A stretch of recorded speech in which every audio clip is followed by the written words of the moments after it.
Hey guys, what's up? My name is Sean Wayne and today pag-usapan natin tong statement ni BBM. Medyo natawa lang ako kaya napablog akong bigla eh. 'Di ba?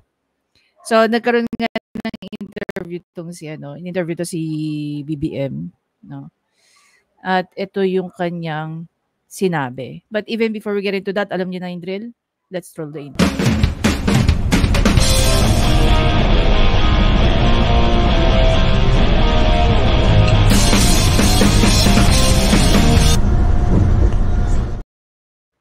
There you go. So before natin ito pag-usapan, kamusta muna kayong lahat? Magandang gabi.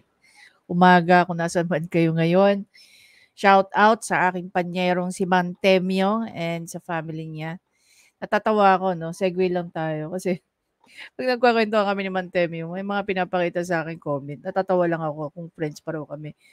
We are very much okay ni Mantemyo or anyone else like si Attorney Claire, sila Kayo, Teacher Mark, Diyos ko. Okay na okay po kami. Kahit magkasalungat kami ni Mantemyo o ng kung sino pa man, okay na okay po kami. Wala po kayong magagawa para pag-away-awayin po kami. Hindi po mangyayari yan sa amin. Kung ang pag-uusapan o ang pag-aawayan lang about sa about sa politics, 'di ba? Ang aming pagkakaibigan ay very personal, no? Hindi naman kami naging magkakaibigan dahil lang nagba-vlog kami pare-pareho at naging common content namin si Raffy Tulfo. Wala pong ganoon, ano? So, kung maaari po sana tigil-tigilan niyo kami, lalo na kami ni Mantemyo, no? Kaya lang hindi kami nakakapag-vlog, nakakapag-live on a Sunday kasi sobrang busy na po kami. Okay? Hindi po nagtutugma ang aming mga schedule. Like ako, si Mantemyo katatapos lang ng midterm, ako ongoing yung midterm ko. So, gaya niya, tomorrow, may exam ako. So, magbo-vlog muna po tayo at baka na makalimutan natin. Anyway, so dito na tayo, balik na tayo, daming ng intro. Pag-usapan natin tong naging sagot ni BBM. Ayon kay BBM, yan, palakihin natin para mas ma-appreciate niyo. Ayon sa kanya, sabi niya, I'm a little dismayed to hear that she doesn't think that we are friends. I always thought that we were, but maybe I was deceived. Diba? So, tingnan natin yung version niya, no, on his relationship with former ally VP Sara Duterte. Tingnan natin tong interview niya rito. Yan. Okay, friends. How would you describe your relationship with the Vice President now? That's a good question. I don't know anymore. I'm not quite sure I understand. I'm a little dismayed to hear that she doesn't think that we are friends. I always thought that we were, but maybe I was deceived. Okay, friends. Sa totoo lang, if I may speak freely about this, kapal na kapal ako sa mukha ni Bongbong Marcos dito when he said this. Alam mo kung bakit? Unang-una sa lahat, nung panahon ng eleksyon, grabe, yung, paano ko ba explain? Grabe kung paano pinanindigan ni VP Sara si BBM despite of their family history. Aminin nyo man sa hindi, yung mga BBM supporter dyan, mga loyalista ko, no? Sa lahat ng kandidato, lahat ng tao nakatuto kay BBM. Bakit?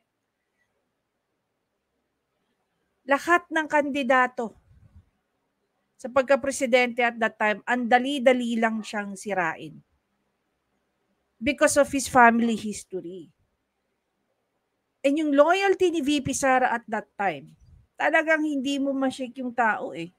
Hindi nyo ma-shake si VP Sara. In so many occasions, sinabi pa ni VP Sara, Bongbong Marcos is my president. Diba? Paulit-ulit ba natin pag-uusapan to? Pinag-prepare sila ni Isko, pinag-prepare sila ni Mama Leni. Pero paulit-ulit niyang sinasabi na si Bongbong Marcos ang kanyang presidente. Excuse me. And not only that, she was asked so many times kung bakit si Bongbong Marcos ang pinili niya. Ano sagot ni VP Sara at that time?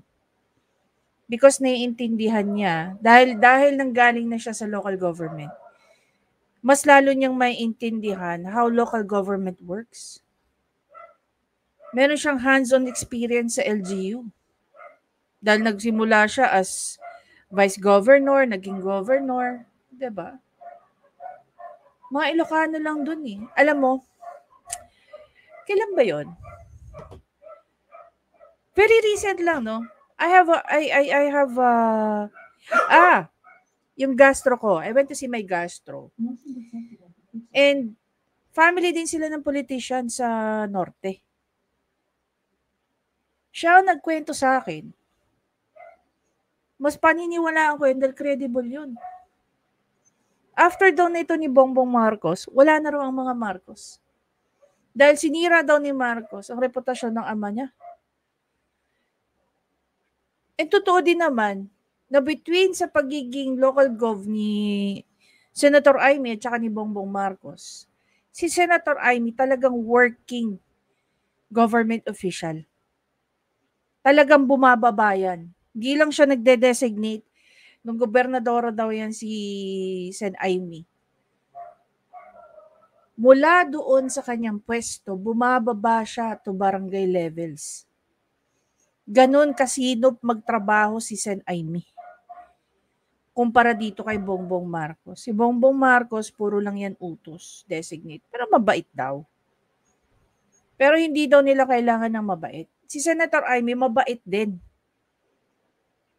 Pero talagang kumikilos. Masipag daw na public servant yan si Senator Amy dun sa lugar nila.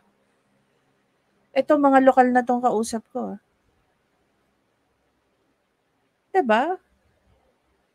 Ano ba yung reason ni VP Sara nung nag-resign siya as DepEd Secretary? Una, hindi raw tumutupad si Bongbong Marcos sa kanilang pinag-usapan during the campaign season. Pangalawa, usapin ng mga budget. Hindi pa sobrang sinasabi ni VP Sara kung ano ba yung usapin tungkol doon. Kahit siguro ikaw 'Diba? Kahit siguro ikaw, kung talagang matino kang tao, 'di ba? Pag ang isang kaibigan hindi marunong tumupad sa usapan at marami ng kapalpakan, are you going to keep that person as a friend? Hindi na healthy, hindi ka na healthy para kay VP Sara. Kaya siya na mismo ang lumalayo sa'yo. Tapos ikaw pa ngayon, yung may kapal ng mukha na sabihin na dismayado ka nung sinabi ni VP Sara na hindi kayo magkaibigan. And sinabi lang naman ni VP Sara yung facts Ang kaibigan naman daw talaga niya ay si Senator Amy Marcos at hindi naman ikaw. 'Di ba? Kumbaga first time niyo lang nagkasama nung panahon ng kampanya. And yet, she was a very good friend to you. She was a very loyal friend to you. Pinatunayan niya nung panahon ng kampanya. Baka nga mas malaki pa yung naging boto sa kanya kung hindi ikaw naging tandem sa kanya. Aminada naman si Sen Amy. Kailangan nyo si VP Sara para manalo ka, otherwise, wala ka, tae ka.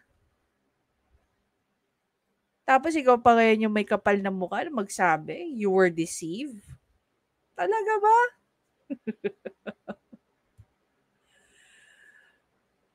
You deceive her. It's not other way around. Oh. Sabi ng comment dito, sabi ni Sir Willie Katindig, siya pa na-deceive. Tawa. Nang gaslight pa, protect the powder at all cost. Election uli at kayo magtutunggal. Diyos ko, gaslight President BBM. Siya na nabudol sa lagay na to. Kita mo? Pinagtatawanan ka na lang ng mga tao, BBM. Oh, na-deceive daw, oh. Nabudol ako nito eh. Mangga ito, deceive or deserve. Kakapal! Okay po. Nahihirapan sumagot. Tagal bang iwi? Correction kami, nabudol mo. Never again. Pag sure, uy, nakakagalit. Ikaw pa na-deceive, OMG. Ganun siya katindi. Nakabata kaya yata ito ng tulog eh. Kaya akala niya siya yung naloko eh, di ba? Wow ha. Naunsa ko no siya. Hindi ko na-gets ang punto niya. Baka naulaw? Ewan ko sa'yo, sabi ni Sari-Sari. Kaya ma'am line nga di siya nanalo sa pagka-busy. Tagalog, please. Ikaw pa talaga na-deceive. Diba? Oh. Maybe VP Sara was deceived, not you. Puro yagaba. Siya pa napagtaksilan. Buhay talaga. Baka din, taas tama mo. Oh. Pag nagsalita to, tawa din mawala. Sino to? Sino? Hindi mabubudol. Oh, pinagtatawanan ka na lang ng mga tao. Oh. Kapal eh.